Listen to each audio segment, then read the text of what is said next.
भारत की संयुक्त राष्ट्र सुरक्षा परिषद यूनाइटेड नेशंस की सदस्यता का ब्रिटेन, फ्रांस और संयुक्त अरब अमीरात ने सपोर्ट किया है। बहुत अच्छी बात है भारत के संदर्भ में। इन तीन देशों ने कहा है कि वो भारत को यूएनएससी का स्थायी सदस्य यानी कि परमानेंट मेंबर बनाने के फेवर में है। अमेरिकी राष्ट्रपति जो बाइडेन पहले ही भारत की सदस्यता का समर्थन कर चुके हैं। अब इसके अलावा बात आती है रूस की। रूस के विदेश मंत्री सर्गेई लावरोव ने 3 दिन पहले ही भारत की सदस्यता के समर्थन का खुला ऐलान किया। अब सबकी नजरें सुरक्षा परिषद के स्थायी सदस्य चीन पर टिकी हुई हैं। क्या चीन इस पर हामी भरेगा? शायद नहीं। अब आशंका है कि चीन संयुक्त राष्ट्र सुरक्षा परिषद में भारत की सदस्यता का विरोध करेगा। अब ऐसी सिचुएशन में सुरक्षा परिषद की सीट पर भारत की दावेदारी मुश्किल में आ सकती है। चीन सुरक्षा परिषद का स्थायी मेंबर है। संयुक्त राष्ट्र सुरक्षा परिषद में सुधार को लेकर आयोजित बैठक की अध्यक्षता भारतीय विदेश मंत्री एस जयशंकर ने की। और इस दौरान हुआ क्या? संयुक्त अरब अमीरात ने सुरक्षा परिषद की स्थायी सदस्यता के लिए भारत के समर्थन को रिपीट कर दिया। संयुक्त अरब अमीरात के मंत्री नौरा बिन्त मोहम्मद अल काबी ने कहा कि उनका देश भारत की स्थायी सदस्यता का समर्थन करता है। ब्रिटेन ने भी यूएनएससी में भारत की स्थायी सदस्यता का समर्थन कर दिया।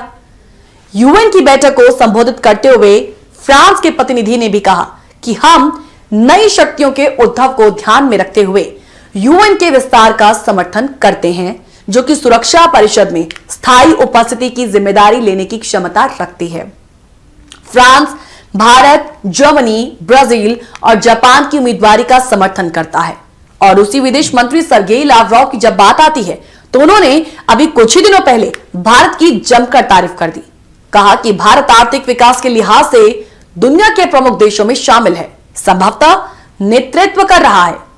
लावरोव ने जर्मनी, जापान की तुलना में भारत और ब्राजील को यूएन का स्थायी सदस्य बनाने पर बहुत जोर दिया। कहा कि दोनों देश इसके लिए जोर लगा रहे हैं और यह बहुध्रुवीय विश्व व्यवस्था में बहुत ही क्रूशियल रोल अदा करने वाला है और यह उन देशों की बढ़ती आकांक्षाओं का एक बहुत बड़ा सबूत है।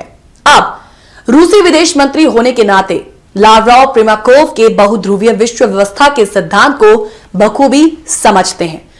उन्हें फिलहाल इस व्यवस्था में भारत की अहम भूमिका नजर आ रही है, लेकिन इससे जुड़े कुछ अहम सवाल हैं। आइए उन सवालों पर नजर डालते हैं। तो बात यहां पर करते हैं बहुध्रुवीय विश्व व्यवस्था के सिद्धांत। उस सिद्धांत को समझना जरूरी है कि रूस ये बात कर क्यों रहा है। सवाल यह है कि रूस फिलहाल इस व्यवस्था में भारत की अहम भूमिका अगर उसे नजर आती है तो इसकी सबसे बड़ी वजह क्या है? आखिर वो जर्मनी और जापान के बजाय भारत और ब्राजील को संयुक्त राष्ट्र सुरक्षा परिषद का स्थायी सदस्य बनाने पर इतना जोर क्यों दे रहा है? वो क्यों कह रहे हैं कि भारत एक बड़ी आर्थिक ताकत बनता जा रहा है और आगे वो दुनिया की शीर्ष इकोनॉमी बन सकता है? क्यों वो तमाम तरह की समस्याओं को सुलझाने में भारत की विशाल कूटनीतिक अनुभव का हवाला दे रहा है और एशिया में इसकी नेतृत्वकारी भूमिका की ओर ध्यान दिला रहा है?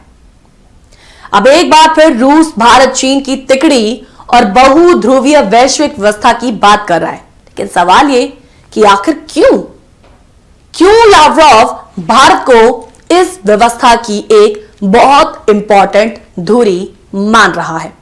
थोड़ा सा फ्लैशबैक में जाने की जरूरत है।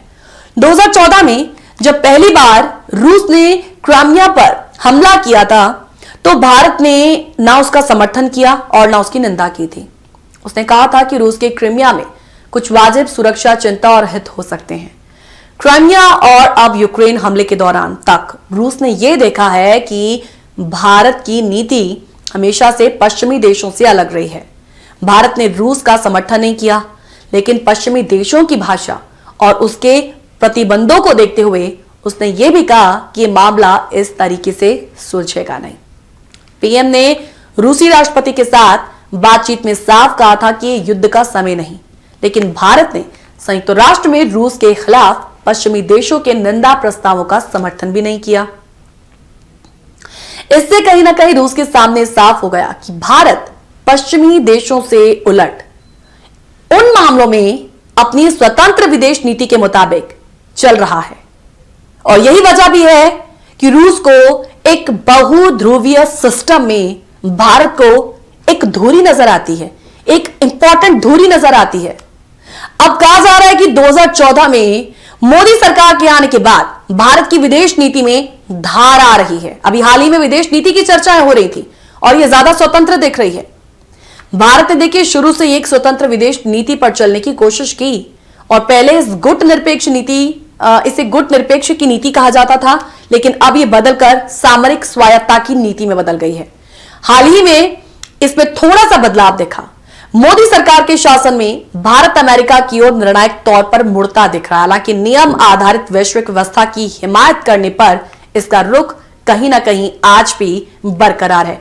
इन तमाम चीजों को देखते हुए कहा जा सकता है कि एक तरफ एक गुट निरपेक्षता वाली नीति कहते हैं, जिसे एक अलाइन पॉलिसी जिसे कहा जाता है, और उसके तौर पर जो एक नियम आधारित एक वैश्विक व्यवस्था की हिमायत करने का जो एक रुख है वो अभी तक बरकरार है। और कुछ ना कुछ इसी संदर्भ में रशिया का भी यही मानना है और यही वजह है कि भारत के संदर्भ में इतनी तारीफ अभी फिलहाल यूएन में हो रही है।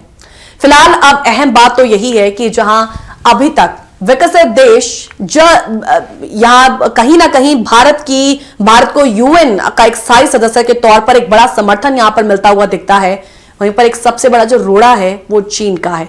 चीन हमेशा वीटो का इस्तेमाल करके इस मामले से आपको साइडलाइन कर लेता है, लेकिन अब देखना होगा कि जहां तक बात यूएन के स्थायी सदस्यता की है, परमानेंट मेंबरशिप की है, ये जो मामला है भारत के संदर्भ में किस दिशा की ओर मुड़ता हुआ नजर आएगा।